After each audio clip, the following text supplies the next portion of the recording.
Yo, what's up guys? Welcome to Daily Update. Setelah 4 minggu lebih perilisan dari Captain America Brave New World, kita bakal update box office atau pendapatan kotor dari film Captain America Brave New World ini. Sejauh ini apakah mereka udah balik modal atau udah untung cuan-cuan-cuan gitu. Gimana peringkat mereka di box office dengan film yang dari penilaian itu kurang memuaskan. Untuk IMDb sendiri itu cuman 6, sedangkan untuk di Rotten Tomatoes itu lebih sedih lagi ya. Ini tuh 48%. Untuk audiens lumayan lah, mendekati ke 80%, cukup memuaskan gitu. Tapi untuk kritikus ini memang di 48%.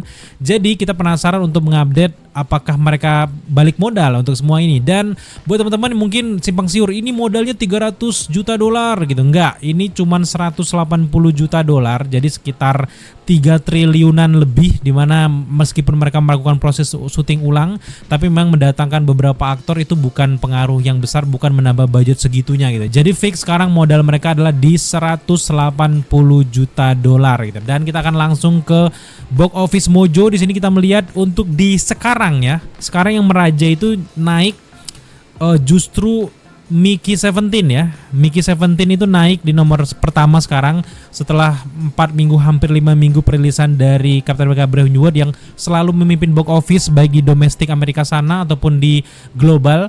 Sekarang akhirnya Mickey 17 udah mengambil alih nih, banyak banget. Tapi memang ini kejar-kejaran antara Captain America Brave New World dan juga Mickey 17 karena memang Mickey 17 baru rilis dan untuk Captain America udah lama rilis, jadi wajar kalau Mickey udah mulai merebut tahtanya gitu ya. Sekarang kita beralih fokus ke Captain America Brave New World aja, pendapatan mereka secara global berapa. Nah ini dia, untuk domestik di pasar US sendiri mereka udah mengantongi 176 juta dolar, sekian gitu ya. Dan ini hampir balik modal ya, dengan modal mereka di 180 juta dolar, di sekitar 3 triliunan lebih, dan sekarang mereka udah menyentuh ke 3 triliun bahkan. Jadi tinggal koma-komanya mereka aja itu. Gila, di domestik aja mereka hampir balik modal gitu. Mungkin ada beberapa alasan kenapa mereka cepet balik modal di US sana, karena memang dari segi layar mereka tuh banyak banget. Sedangkan untuk kayak film-film luar kayak dari Tiongkok kayak Nacha 2, yang Neza 2 itu kan sebenarnya kan sekarang udah menyalip Infinity War ya penjualan mereka.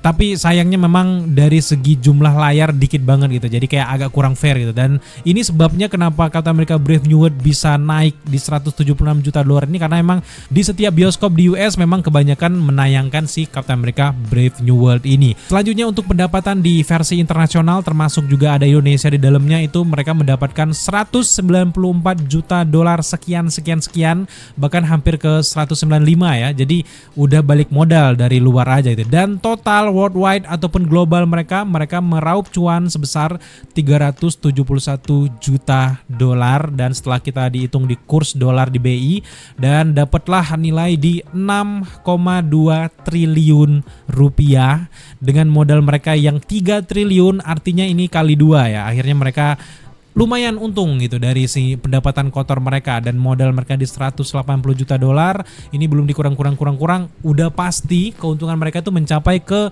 3 triliun. Jadi banyak banget orang-orang yang bilang bahwa ini film jelek, nggak laku, flop.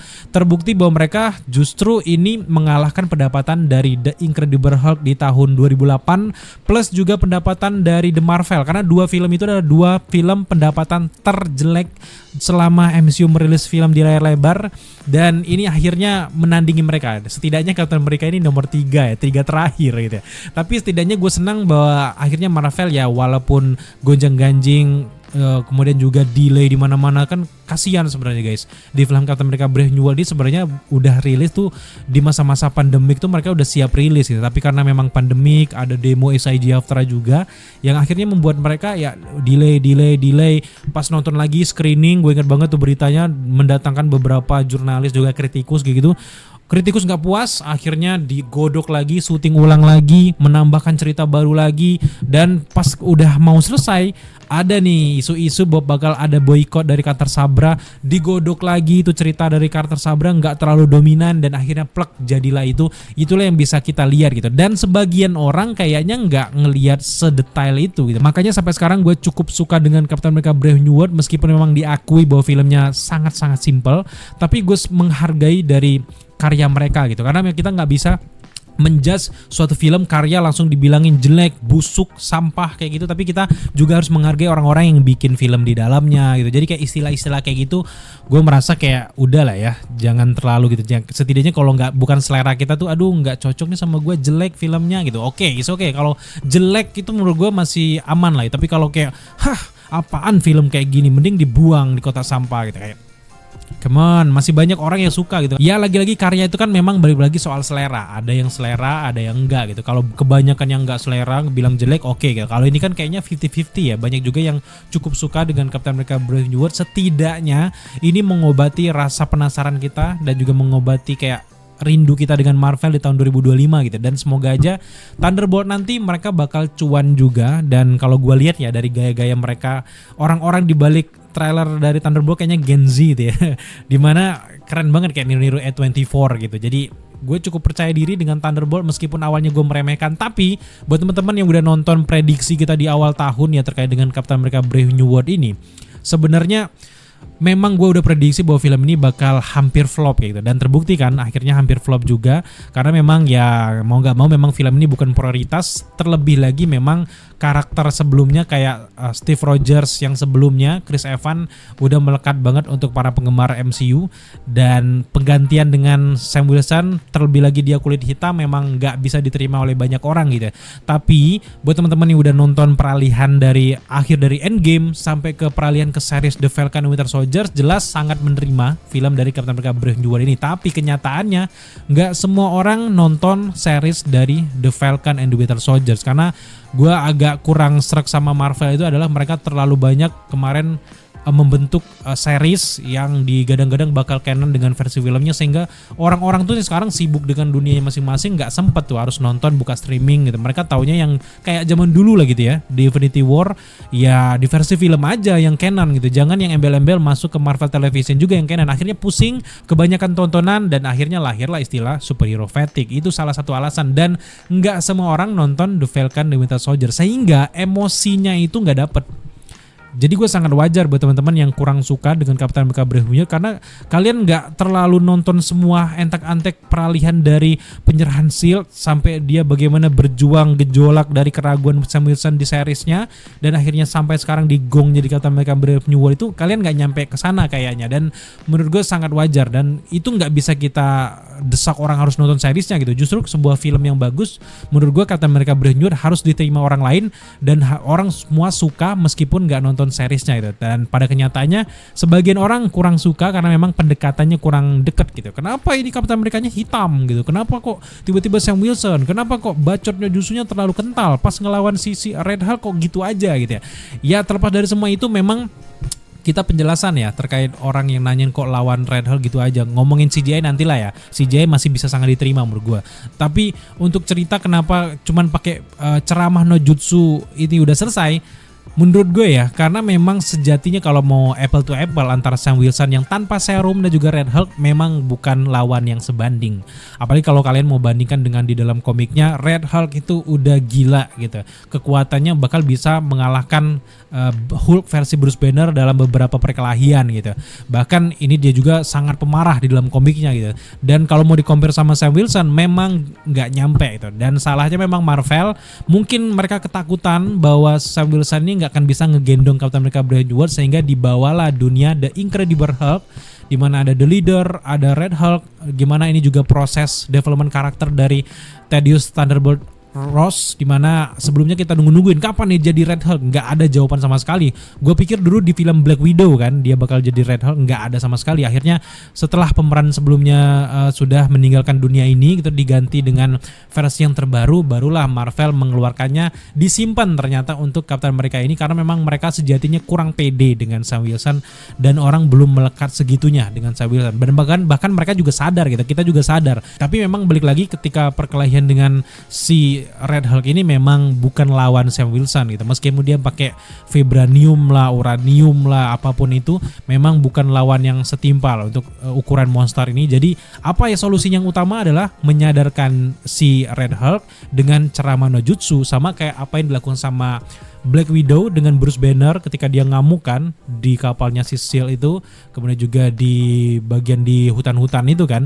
Nah itu juga yang dilakukan sama Sam Wilson. Kalau kalian bisa menerima cara yang dilakukan sama Black Widow, kenapa kalian nggak bisa menerima cara yang dilakukan oleh si Sam Wilson menurut gue gitu. Jadi menurut gue ceramah Najusub bukan masalah, justru yang masalah menurut gue adalah dengan mereka menggampangkan cepet banget ini si Red Hulk-nya sadar gitu. Seharusnya si Betty Ross itu langsung muncul di momen ini, meskipun memang terlalu template, tapi lebih masuk akal dibandingkan Sam Wilson yang nggak dekat-dekat amat sama si Thaddeus Ross yang tiba-tiba sadar aja gitu. Meskipun memang tempatnya Sakuranya itu cukup menyadarkan dan cukup make sense sebenarnya, tapi lebih masuk akal lagi kalau adegan kayak di Superman itu kan pacarnya datang gitu ya.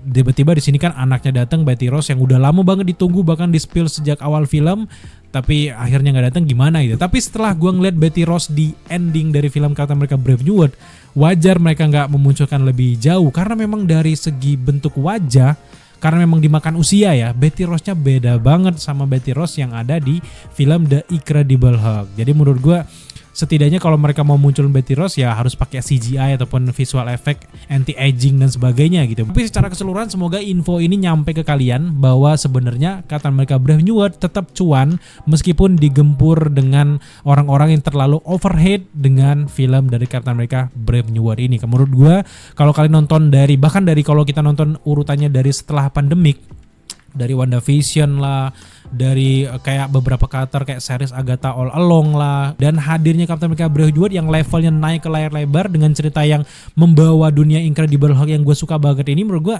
enjoy banget. Jadi ini nggak terlalu layak untuk terlalu dibenci gitu. Karena balik lagi sifatnya suatu karya kayak film termasuk Captain America Brave New World ini adalah sifatnya selera. Di gua suka itu belum tentu suka di versi kalian. Silahkan kalian ngikutin di mana reviewer-reviewer yang cocok dengan kalian gitu. Tapi jangan menutup mata kalau ada orang yang suka juga dengan produk ini, jangan bilang tolol bla bla bla bla bla bla bla bla kayak aduh gitu. Jangan gitu. Jadi sifatnya kayak gini, ini yang perlu ditertibkan sih menurut gue gitu.